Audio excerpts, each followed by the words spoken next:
ano, serbisyo muna bago politika. The most political thing that we did today, I wore my pink socks. My pink socks in honor of Mayor Lani. Opo. At eto na nga ang latest ngayon mga kababayan. Pangulong Bongbong Marcos Jr. at saka Mayor Leni Robredo nagkita na. Ano kaya ang feel nila sa isa't isa mga kababayan? Di ba? Alam naman natin na dating di ba mga kababayan? Grabe. Kung makapagbitaw sila ng salita sa Pangulong Bongbong Marcos ba mga kababayan noon? Tapos ngayon, nagsama na sila para talunin si BP Sara? Ganon po ba? Di ba mga kababayan? Pero Madam Leni ay hindi pa raw siya handang mamumulitika mga kababayan.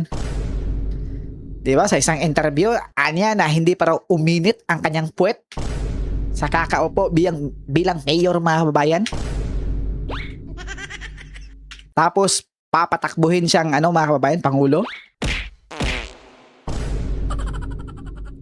Di po ba?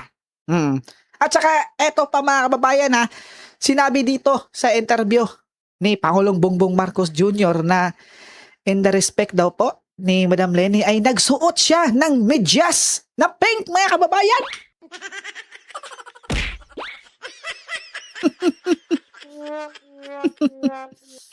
Pink mga kababayan, nagsuot pa siya ng medyas na pink. Pakinggan nyo yung interview mamaya mga kababayan. Nilang dalawa. Pero eto muna mga kababayan, tingnan natin at magre-react tayo sa kanilang pinaggagawa dito. Alright, pasok! Well as the business areas. So doon pumupunta yung tubig and eventually it would discharge to the Bicol River and would be flushed to the San Miguel Bay. So importante na ma-address, maunang malinis itong Sagop Creek kasi yun yung magde-determine nung yung effectivity nung flood control natin sa Naga City. Sir, ano po ba yung mga pangunahing problema na nakikita po natin kung bakit nagkakaroon nga po ng heavy siltation, nagkakaroon ng pagbara dito nga po sa mga main waterways po natin? Alright, that's a very good question, Kat, let's classify first ano yung mga bumabara sa ating waterways. Number one is basura. So, yung mga basura po ng tao, not just within the Naga City, but also in the communities upstream. Turo-turo lang mga kababayan, those di ba? eventually nag-mix and clog the drainages dito. I think for Naga City naman, nakita ko malinis yung city relatively sa iba, so hindi siya ganong problem. But for other areas na nagkaroon ng upland kontrabaha, siltation has been the problem. Siguro dito sa screen. Up. Tama na yan, sabi ng tama. Hindi pala. Dapat nagkukumpul-kumpul kayo para magandang tingnan sa video. Hindi mapawawan. Hindi. Mukhang si Madam Leni mga kababayan ay tila awkward ata mga kababayan, no?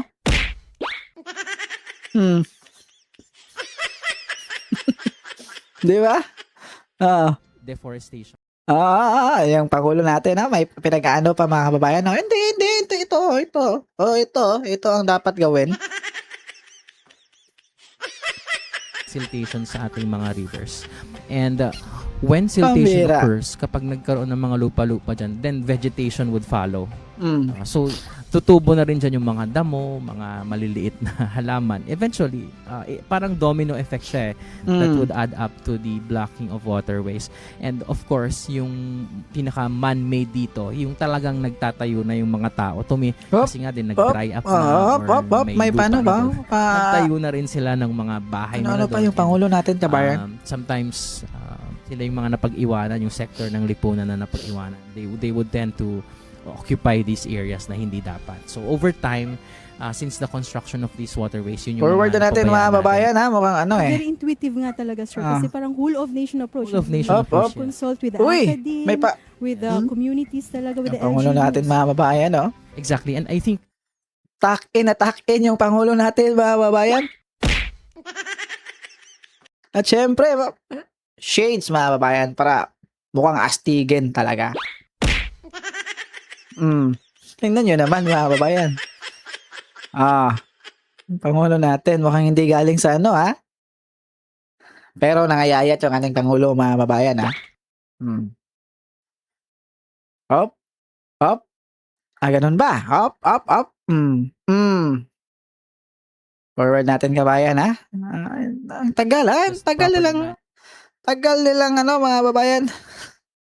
Tagal nilang nag-uusap. Tila ina-explain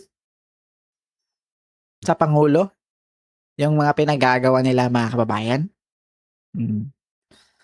Alright, jump in tayo sa interview mga kababayan. Kasi puro lang ganun yan eh, oh. Hop, usap-usap, hop, hop. Pang photo ops mga kababayan, oh. Oh. Di ba yan awkward?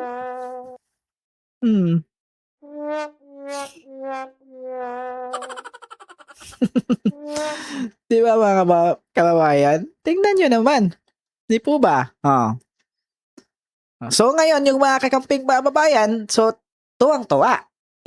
Tuwang-tuwa, di ba? Sasabihin na lang, so, ano ngayon? Hop, hop. Mag-iingat ka dyan. Mahal na Pangulo, baka ano, itulak ka naman ng nene.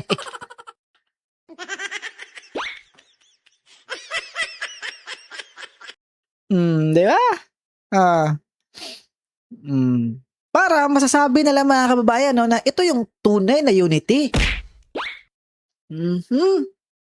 Di ba? Baka si Leni Robredo for president at saka tumakbo ulit tong Pangulo natin ngayon mga kababayan for vice president. Naku po, edi unity mga kababayan. Unita. Sorry Di ba, alam naman kasi natin noon mga kababayan, di po ba, na grabe yung banat nila. Di ba, sa mga Marcos, mga kababayan, na mga kakamping. Tapos ngayon, kain suka?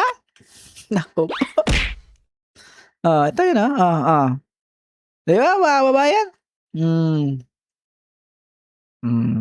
May paturo-turo pa itong si Benz Dizon, mga kababayan,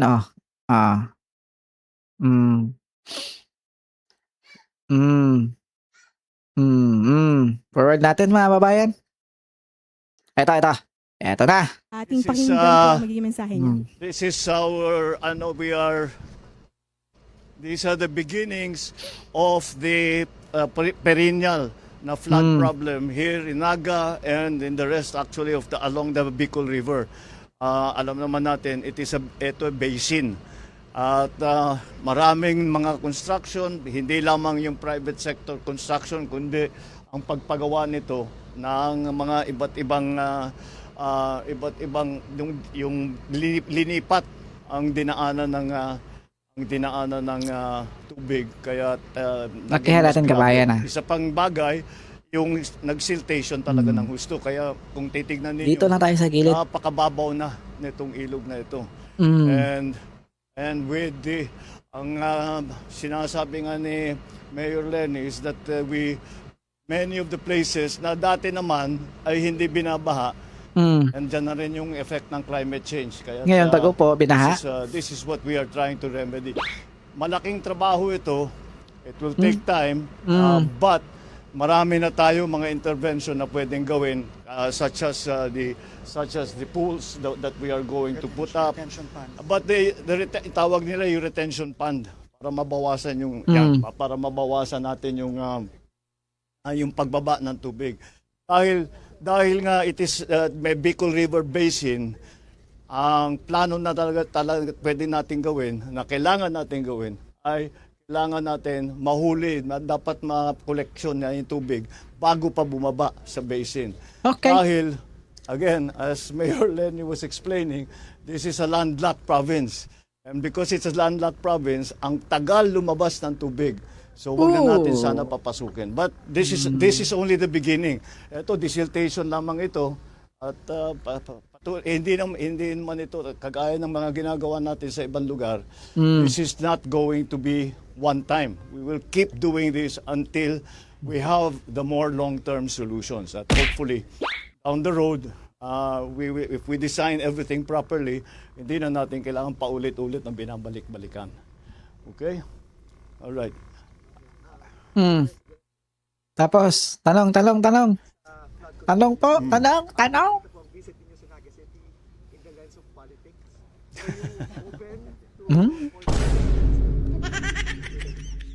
Alam mo, hindi namin pinag-uusapan yun. Alam mo, I think the mayor will agree with me na serbisyo muna bago politika. The most political thing that we did today, I wore my pink socks. Oo. Wait natin ba? Balik natin ng konti. Serbisyo muna bago politika. Serbisyo The daw most muna. political thing that we did today, I wore my pink socks. Uy! My pink socks in honor of Mayor Lenny. In honor, mga kababayan. Nagsuot ng pink socks, pati brief ata. No, we have been planning this for a few months already. Sama mo na yung brief, mahal na Pangulo. Because talagang naging critical ito eh. Especially with the storms that came in. Then I already instructed Sec Vince and Sec Ping to look at the situation here. Because, we know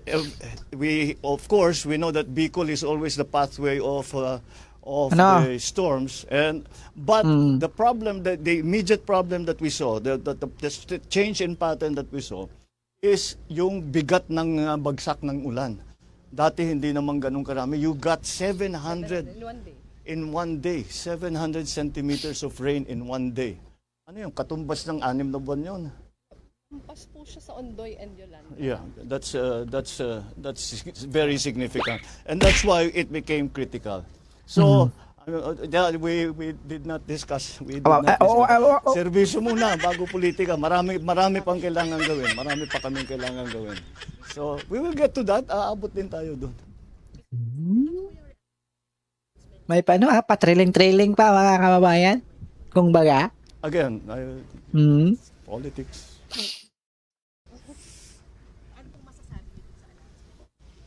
Nothing really. That's her choice. Mr. President, how about the willingness of Senator Amy to run alongside? Again, this is all politics. We're not going to discuss politics now. We are talking. What we are here for is to try and find solutions to this very important problem, very critical problem that we have not only here in Naga City but also in Kamsur, and for that matter, for the whole of Bicol. That's what we are concentrating on.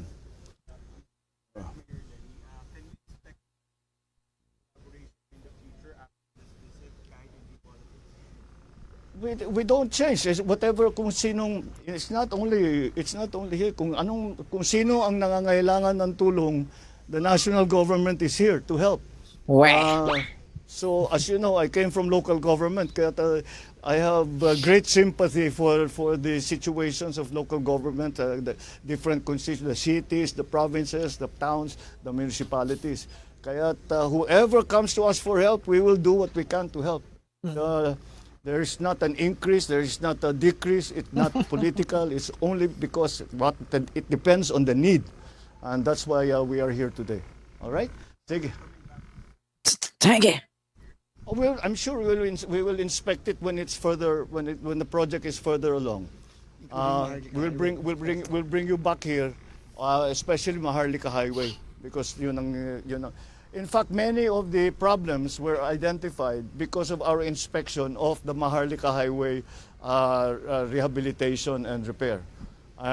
Doon marami talagang nakita. Dinapitan tayo ng national government, ng mga local, at sinabi, pagka natignan na ninyo yung Maharlika, doon na tayo, tignan naman ninyo yung baha. And that's what happened. Okay. Tignan natin yung baha. Thank you. Good morning. Hindi na interview si Madam Lenny, mga kababayan. Eto na nga, mga kababayan. Tapos na po. Ano sa tingin nyo, mga kababayan?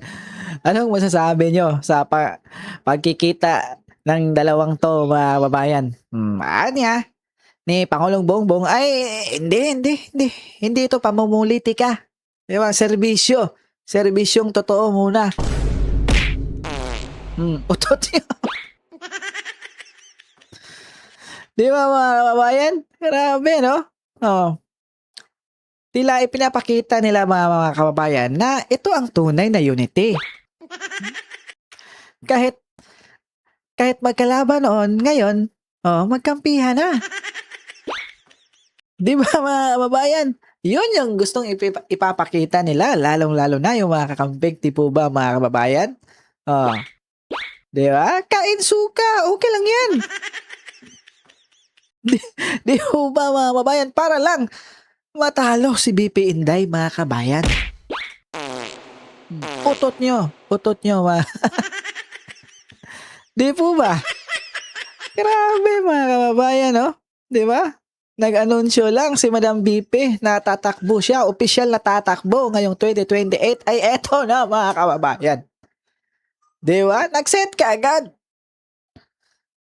Ang Pangulo mga kababayan na i-meet up itong si Madam Leni Robredo. Pero syempre, para hindi masyadong halata mga kababayan, sa project lang, trabaho, serbisyo, yung walang pamumulitika. Di ba mga kababayan? Pambihira talaga, no mga kababayan? Di ba? At itong si Madam Leni ay kakasa kaya mga kababayan. Di ba? Na mag-merge sila. Di ba? Nako po. Anong sa inyo dito kabayan? Magkomento lang kayo sa baba at pag-usapan natin yan. God bless you po. At huwag kalimutan, BP Sara sa 2028 mga kababayan sa pagbabago ng Pilipinas. Yun.